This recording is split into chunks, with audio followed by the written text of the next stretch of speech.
안녕하세요. 저는 부산에서 살고 있고 올해 39살이 된 남자입니다. 남들에게는 평생 한 번 있을까 말까 한 일들을 최근 몇 년 사이에 다 겪다 보니 제 스스로는 많이 성장했다고 생각했습니다. 하지만 또다시 처제로 인해 저는 너무 큰 고민이 생겨버리고 말았고, 도대체 어떻게 이 막장 같은 상황을 벗어나야 할지 다양한 분들의 의견을 묻고 싶습니다. 우선 저는 7년 전에 결혼을 해서 제 아내와 풍족하지는 않지만 그래도 다툼 없이 행복한 삶을 잘 지내고 있었습니다.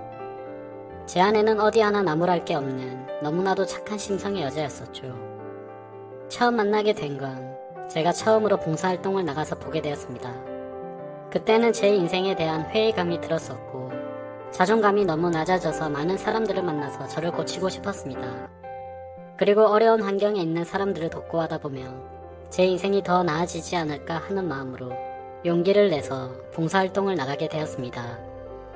그렇게 봉사활동 장소에 도착을 했고 저는 사랑에 빠져버렸습니다. 그게 바로 제 아내였죠. 아내는 맑고 고운 미소로 어린아이들을 돌보고 있었고 햇빛에 비친 미소는 정말 눈이 부실 정도로 아름다웠습니다. 저는 그렇게 첫눈에 푹 빠져버리고 말았죠. 지금 생각해도 눈물이 날 정도로 너무 아련했었던 기억이네요. 하지만 그녀에게 쉽게 다가갈 수가 없었습니다.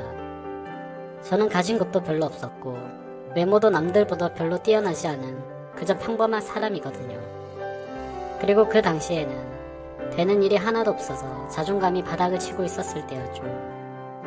저는 생전 처음 봉사활동을 오다 보니 너무 뻘쭘한 나머지 어색하게 가만히 있었습니다. 그러자 갑자기 제게 다가온 그녀는 또다시 미소를 지으며 인사를 건넸죠. 처음 오시냐고 물었고 그렇지 않아도 일손이 부족했는데 잘 부탁드리면서 악수를 건네더군요. 손을 마주 잡는 순간 저는 제 인생을 이 여자와 평생 하고 싶다라는 생각을 했습니다. 하지만 생각만 그럴 뿐 저는 용기가 없었습니다. 그저 조용히 말도 없이 묵묵히 일만 했고 남자답지 못하게 숫기도 없었죠. 그렇게 봉사활동을 시작한 지도 3개월이 지나갔을 무렵 그녀가 제게 묻더라고요. 이렇게 꾸준히 나오시는 분이 드문데 정말 성실하신 것 같다더군요. 그러더니 언제 한번 식사라도 대접해야 하는데 라고 말을 하더라고요. 그 말을 듣자 저도 모르게 오늘 식사하면 되지 않을까요? 라고 말이 나와버렸습니다. 말을 내뱉어버린 순간 아차 싶었고 쥐구멍이라도 숨고 싶은 심정이 들었죠. 그런데 너무 의외로 그녀는 웃으면서 안 될 거 없죠라며 제게 미소를 지어주더군요. 그날 저와 그녀는 처음으로 단둘이 식사를 하게 되었고 예전보다 훨씬 가까운 사이가 되어가고 있었습니다. 제법 말도 하면서 장난도 치고 그렇게 할 무렵 저는 어느 정도 성격이 예전보다 밝아진 게 느껴졌죠. 그래서 다시 일자리를 알아봐야 하겠다 싶었고 운이 좋게도 금방 취직이 되었습니다. 앞으로는 회사 일을 하면서 봉사활동을 나오기가 어려워진 상황이었고 저는 그녀에게 용기를 내서 고백을 하게 되었습니다. 이곳에서 처음 만나게 되는 순간부터 좋아하게 되었다며 이곳에 있는 동안 너무 행복했었고 앞으로도 행복하고 싶다고 말했죠. 그러자 제 진심이 통했는지 한참을 고민하다가 제 고백을 받아주었고 저와 그녀는 연애를 시작하게 되었습니다. 생각보다 연애 기간은 그리 길지 않았습니다. 저는 애초부터 이 여자와 평생을 함께하고 싶었기 때문도 있었죠. 만난 지 1년이 되는 날 저는 평생을 함께 지내자고 프로포즈를 했고 처음 제 고백을 받아주었을 때처럼 그녀는 제 프로포즈를 받아주었습니다. 너무 행복했고 고마웠습니다. 저는 어릴 때 아버지를 떠나보내게 되어서 홀어머니 밑에서 자랐습니다. 그래서 집안이 남들보다는 훨씬 좋지 않은 형편이었고 저 또한 그저 그런 평범한 회사에 다니고 있었기에 사실 많이 망설였습니다. 하지만 제 이기적인 마음이 앞서서 결혼을 하자고 했는데 제 형편을 잘 아는 그녀였지만 제 프로포즈를 흔쾌히 받아주었죠. 어떻게 이렇게 착한 여자가 세상에 또 있을까 싶었고 너무 놓치고 싶지 않았습니다. 그날 이후로 저희는 결혼 준비를 하는 과정에서 아내의 친정을 찾아뵙게 되었습니다. 장인어른과 장모님은 아내처럼 너무나도 착하시고 훌륭한 분이셨습니다. 장인어른은 사업을 하고 계셨고 제 이야기를 들었다고 하시더라고요. 어릴 때부터 아버지를 잃어서 그동안 아들로서 참 고생이 많았겠다며 당장 살 곳이나 이런 건 걱정 말고 행복하게 살아만 달라고 말씀하시는데 정말 너무 감사해서 눈물이 날 뻔했습니다. 그런데 유독 집안에 돌연변이는 늘 있다고 하듯 아내의 친정에도 그런 사람이 존재하더군요. 제 아내는 저보다 5살이 어렸고 아내의 동생은 저보다 10살이 어렸습니다. 그 당시 20대 초반이었는데 아내와는 다른 분위기에 엄청난 미인상이더라고요. 알고 보니 어릴 때부터 외모가 출중해서 연예인 스카웃도 많이 받아봤고 미인 대회까지 나가서 입상을 할 정도로 훌륭한 미모였죠. 하지만 예쁜 미모와 달리 성격은 정말 좋지가 않았습니다. 제가 있는데도 들리라고 말하는 건지 장모님에게 말하더군요. 왜 저렇게 나이도 많고 능력도 없는 사람이랑 결혼하지? 집안도 좋은 것도 아니고 도대체 이해가 안 되네라며 하는데 장모님은 조용히 하라고 하는 모습까지 다 보였었죠. 그 착한 아내도 동생과는 별로 친하지가 않다고 하더군요. 나이 차이가 많이 나서 그런 건지 동생은 자신의 얘기를 잘 듣지 않는다고요. 예쁜 미모 때문에 항상 남자들이 주변에 붙어 다녔고 학창시절에는 늘 싸움을 제일 잘하는 그런 남자들만 만나고 다녔다고 하더군요. 그래서 아내는 셀 수 없이 많은 설득을 해봤지만 절대로 달라지지가 않아서 더 이상은 설득이 안 된다라는 걸 느낀 뒤로는 가깝게 지내지 않는다고 했습니다. 그러면서 처제가 어떤 소리를 해도 저보고 이해해달라고 미안하다고 말하더군요. 아무쪼록 그런가 보다 했었고 저와 아내는 꿈에 그리던 결혼식을 하게 되었습니다. 지금 생각해도 제 인생에 가장 행복한 때를 꼽으라면 바로 그날이었죠. 그렇게 저희는 행복한 날들을 보내고 있었고 저와 아내를 닮은 이세를 낳아서 기르자고 얘기를 하던 때였습니다. 하지만 하늘이 무너질 만큼 충격적인 소식이 전해지고 말았죠. 결혼을 한 지 2년 만에 제 아내는 불의의 교통사고를 당하게 되었고 정말 생각하지도 못했던 일이 벌어졌기에 너무 큰 충격과 슬픔에 잠겨버렸습니다. 저와 제 아내는 정말 그 누구보다도 서로를 사랑했습니다. 갑자기 외톨이가 되어버린 저는 숨을 쉬는 것조차 힘이 들었고 나쁜 생각까지 해버릴까 할 정도로 힘이 들었죠. 하지만 저만 바라보고 살아오신 어머니를 생각하면 차마 그런 불효를 저지를 수가 없었습니다. 그렇게 저는 인생을 놓아버린 듯이 살아갔습니다. 기계처럼 회사만 다녀오고 갈 뿐이었죠. 그러다가 어느 날 술을 마시고는 그냥 로또나 당첨돼서 편하게 살고 싶다라는 생각이 들더군요. 그런 마음을 먹은 뒤로 저는 1년이 넘게 어머니의 용돈과 최소 생활비를 제외하고는 무조건 로또를 사는 데 돈을 다 썼습니다. 그 결과 3등까지는 3번 정도가 됐지만 2등은 단 한 차례도 나오지가 않더군요. 그래도 많은 걸 내려놓고 하다 보니 마음만큼은 편했습니다. 이러도 그만이라는 생각으로 시작했기 때문이었죠. 그러다 결국 하늘이 제게도 기회를 주었죠. 1등이 당첨이 되었는데 정말 그때는 너무 놀라서 말도 못했습니다. 솔직히 당첨금을 받으러 가는 그날까지 잠도 한숨 제대로 못 잤고 매일같이 꿈을 꾸는데 당첨이 안 된 것부터 시작해서 로또가 망했다는 뉴스까지 나오고 정말 별의별 꿈을 다 꾸었었죠. 아무튼 그런 걱정들은 무의미했고 결국 당첨금을 받게 되었죠. 세금을 다 떼고 보니 실수령액은 10억 5천만 원이라는 큰 돈을 얻게 되었습니다. 막상 그런 큰 돈이 생기니까 이걸 어디다 어떻게 써야 할지 감이 오지 않더라고요. 하지만 가장 먼저 돈을 쓰게 된 곳은 제 아내의 낙골당을 더 좋은 곳으로 옮긴 거였죠. 너무 슬펐습니다. 아내가 있었을 때 이런 좋은 일들이 있었으면 원하는 걸 다 해줬을 텐데 싶어서 눈물이 펑펑 나더군요. 그날 이후로 저는 회사를 그만두게 되었고 제 어머니의 집을 조금 더 좋은 곳으로 옮겨드렸습니다. 그리고 나서 앞으로 어떻게 살아갈지 생각을 해봤죠. 남은 금액으로는 평생 먹고 살기에는 무리였기에 젊은 시절 생각해보던 요식업을 해보는 게 어떨까 생각을 하게 되었습니다. 그렇게 어차피 내 돈이 아니었다 생각하고 과감히 많은 돈을 투자해서 식당을 열게 되었습니다. 사업에 경력이 없어서 많이 서툴렀지만 남들처럼 열심히 했습니다. 그래서 처음에는 많이 남던 잔반들이 점점 줄어드는 걸 느꼈고 갈수록 손님들이 늘어나서 소소한 행복들을 느끼고 있었죠. 그렇게 남들과 다르지 않은 생활을 해오던 중 갑자기 장모님에게서 연락이 오게 되었습니다. 장인어른이 쓰러지셔서 연락을 할까 말까 망설이다가 연락을 했다고 하시더라고요. 저는 너무 서운해서 말씀드렸죠. 언제는 아들이라고 하시더니 이런 걸 고민하시냐며 당장 병원으로 찾아갔습니다. 장인어른은 의식이 없으셨던 상태셨고 자초지종을 들어보니 사업이 힘들어지면서 요 근래에 스트레스를 많이 받으셨답니다. 결국에는 상황이 힘들어지다 보니 직원들이 대거 이탈을 하게 됐고 그 와중에 믿었던 사람에게 돈을 융통하려다가 사기까지 당하게 되셨답니다. 그 충격으로 며칠 동안 앓으시다가 결국 쓰러지셨다고 말씀하시더라고요. 그래서 저는 장모님의 손을 꼭 잡고 제가 여유 자금이 있으니 도움을 드린다고 했죠.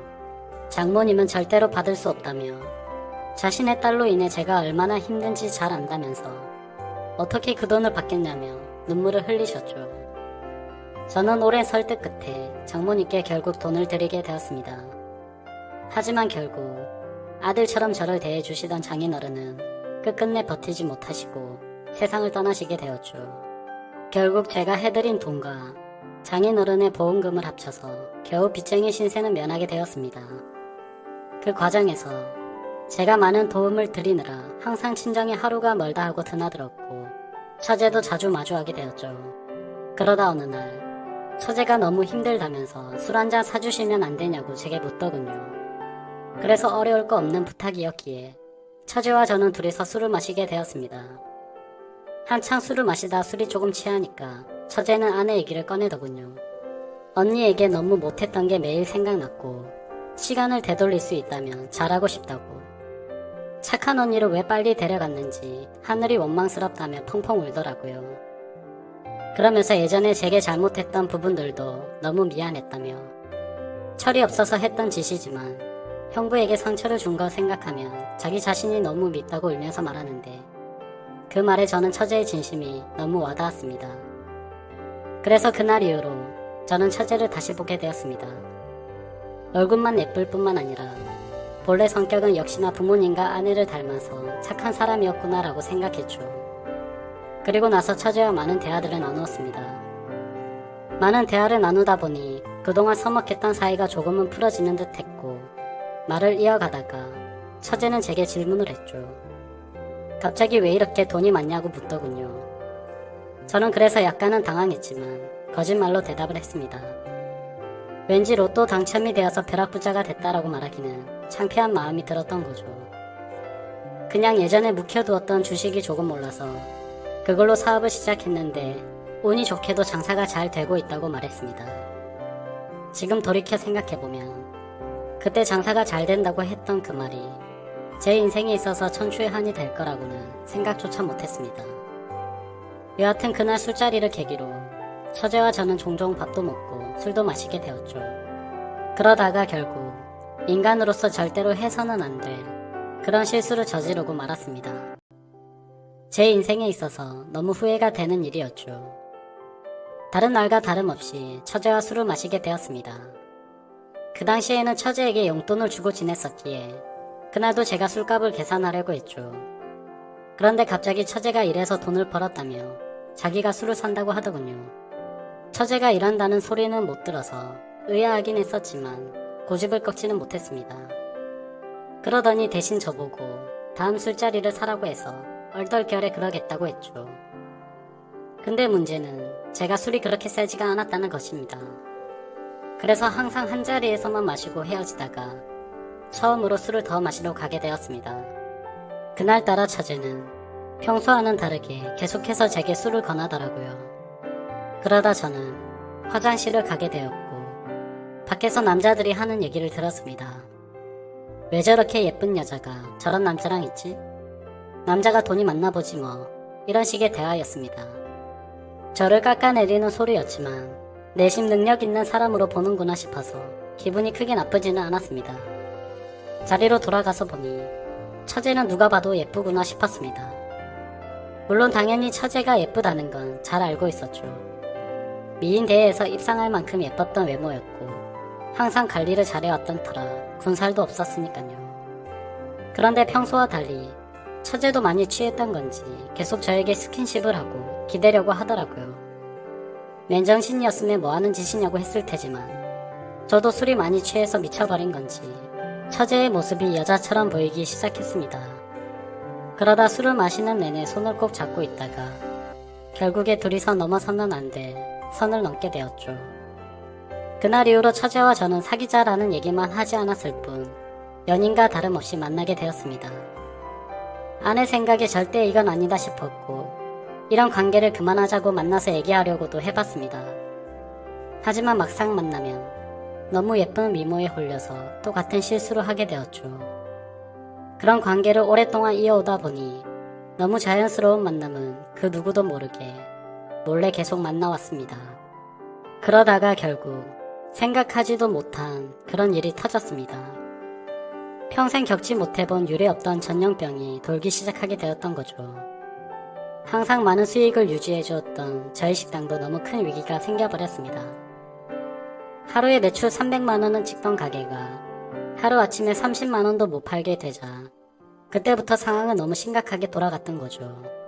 몇 년 동안 이런 적이 없었기에 모아두었던 돈들은 시설 재투자로 많은 자금을 지출한 상태였었고 가만히 숨만 쉬어도 나가는 돈이 어마어마했습니다. 결국에는 어떻게든 버티려고 발버둥을 쳐봤지만 도저히 끝날 줄 모르는 상황에 모든 걸 포기하게 되었죠. 그동안 모든 정성을 쏟아부었던 가게를 폐업 처리를 하는데 정말 한숨만 나오고 너무 슬펐습니다. 말 그대로 저는 한마디로 알거지가 되어버렸습니다. 하지만 그런 아픔을 위로해주는 사람은 단 한 명도 없었죠. 연인이라고 생각했던 처제는 제가 폐업 처리를 하자 급격하게 변해버렸습니다. 사실 그 이전에 힘들 때부터도 많이 달라진 걸 느끼긴 했었습니다. 한 달에 한 번 볼까 말까 할 정도로 약속을 계속 미루더라고요. 그러면서 급하게 돈이 필요하다며 저를 못살게 굴었죠. 지금 상황 힘든 거 잘 알지 않냐고 해도 짜증을 내면서 결국에는 항상 받아갈 정도였습니다. 폐업 신고를 하고 난 뒤 저는 앞으로 다시 열심히 하면 잘 될 거라고 처제의 손을 잡았습니다. 처제는 일단 자신에게 있는 돈 전부를 맡겨두라고 하더군요. 사업하는 사람을 못 믿겠다면서 어떻게든 우리가 만나려면 돈이 있어야 하지 않겠냐고 하더라고요. 그나마 가지고 있는 거라고는 집에 잡혀있는 전세자금 5천만 원이 다였죠. 그래서 저는 월세로 옮겨가기 위해 그 돈을 받게 되었고 곧장 처제에게 다 보내게 되었습니다. 그런데 입금했다라고 문자를 한 이후로 단 한 통의 답장도 전화도 없더라고요. 그렇게 몇 주가 흘렀고 저는 배신감에 치를 떨면서 도저히 이렇게는 못 넘어간다 싶어서 처제가 살고 있는 오피스텔 앞에서 한참을 기다렸습니다. 그날 자정이 다 되어서야 처제는 어떤 건장한 남자와 팔짱을 끼고 나타나더군요. 정말 순간적으로 눈이 돌아갔습니다. 그 남자와 맞붙어서 절대로 이길 자신이 없었지만 제 눈에는 이미 그런 게 보이지 않았고 욕을 하면서 뛰쳐나갔죠. 처제는 깜짝 놀라더니 왜 여길 찾아왔냐고 하더라고요. 그래서 저는 내 돈 찾으러 왔지 왜 연락을 안 받냐고 소리를 질러댔습니다. 그러자 처제는 가찬 타는 듯이 제 눈을 똑바로 쳐다보면서 욕을 내뱉더군요. 내가 너한테 그동안 당해온 게 있어서 위로금 차원으로 생각하고 받은 건데 뭐가 문제냐면서 감옥에 안 보낸 걸 감사하게 생각하라고 말하더군요. 정말 망치로 머리를 맞은 기분이었습니다. 처제도 저와 같은 마음인 줄 알았는데 그게 아니었던 거죠. 그저 저는 돈을 주는 기계처럼 그렇게 생각을 했던 거였습니다. 저는 순간 너무 분노가 치밀어 올라서 달려들려고 하는데 그 건장한 남자가 제 멱살을 잡더라고요. 내가 네 처제 되는 여자 남자친구인데 무슨 헛소리를 짓거리냐고 하더군요. 인간 같지도 않은 짓 해놓고 무슨 염치로 여길 오냐면서 마음 같아서는 묵사발 내주고 싶은데 지금 사고 치면 안 돼서 겨우 참는 거라고 말하더군요. 그리고는 저를 밀쳐버리고는 처제의 집으로 둘이 같이 들어갔습니다. 그냥 누가 봐도 그 남자는 건달이었습니다. 온몸에 문신이 가득했고 사고로 치면 안 된다고 하는 걸 봐서 느낌이 왔죠. 심지어 그런 모습을 보니까 그 남자와 짜고서 제게 돈을 뜯어낸 게 아닌가라는 그런 생각이 들었습니다. 하지만 인간 같지도 않다라는 말은 틀린 말은 아니었죠. 그때 그 말을 듣는데 정신이 번쩍 들었습니다. 그토록 사랑했던 아내를 떠나보내고 감히 처제와 연인으로 지냈다니 저는 차마 할 말이 없습니다.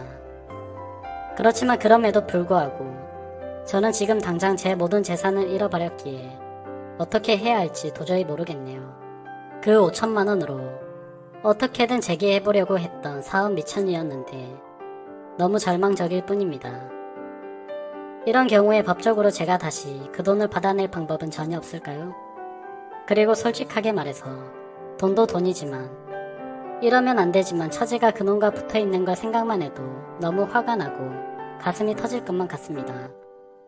한심한 질문이지만 제가 어떻게 하는 게 좋을지 많은 말씀 부탁드립니다. 감사합니다.